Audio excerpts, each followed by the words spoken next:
देखिए, बहुत बुरा लगा देख करके कि जिस तरह का बयान अंजना जी ओम कश्यप आपने दिया है। आप भूल गई कि आचार्य चाणक्य कहा करते थे कि शिक्षक कभी साधारण नहीं होता, सृजन और प्रलय उसकी गोद में खेला करते हैं। हम उस संस्कृति से आते हैं जहां पर कहा जाता है, जहां पर ईश्वर से भी बड़ा स्थान दिया जाता है गुरु गोविंदो खड़े का गेला गोपाल, है ना। लोग कहते हैं गुरु ब्रह्मा गुरु विष्णु गुरुदेवो महेश्वर, गुरु साक्षात परम ब्रह्म तस्मै श्री गुरुवे नमः। आपकी जिह्वा में थोड़ा सा भी रुकावट नहीं आई है बोलते समय जिस तरह के बयान आपने दिए।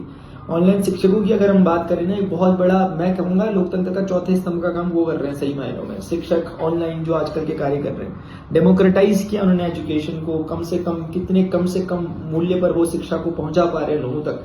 ऐसा कार्य के लिए उन्हें सराहना मिलनी चाहिए थी, ना कि इस तरह का वक्तव्य जो आपकी तरफ से नेशनल टीवी चैनल से मिला है।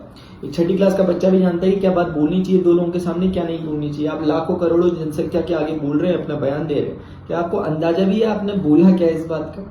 जिस तरह की शब्दावली का आपने इस्तेमाल किया, क्या वो शोभा देती है आपको? आपके पास बोलने के लिए ऐसा नहीं है कि मुद्दे नहीं थे, मुद्दे बहुत थे। यूपीएससी का रिजल्ट क्वेश्चन पेपर बना, आप उस बारे में बोल सकती थी। एनसीईआरटी बुक ही रिलीज नहीं कर रहा कितने महीनों से, आप उस बारे में बोल सकती थी। आप चाहती तो बोल सकती थी एनटीए के बारे में कि क्यों हर साल एक ही तरह की डिस्क्रिपेंसीज होती है, क्यों रीनीट करवाना पड़ता है, क्यों 20 से 30 लाख बच्चे हर साल आपकी इन गलतियों का भुगतान कर रहे हैं। आप बोल सकते थे, लेकिन नहीं, आपने वो बोलना पसंद नहीं किया। शायद आपने टॉपिक को डाइवर्ट करने की कोशिश की, लेकिन आपने बहुत बहुत गलत शब्दों का आपने इस्तेमाल किया। अपनी मर्यादा को भूल गई आप ये भूल गई कि आप लोकतंत्र के चौथे स्तंभ कहे जाने वाले पत्रकारिता का प्रतिनिधित्व कर रही हैं। नहीं, बिल्कुल गलत है।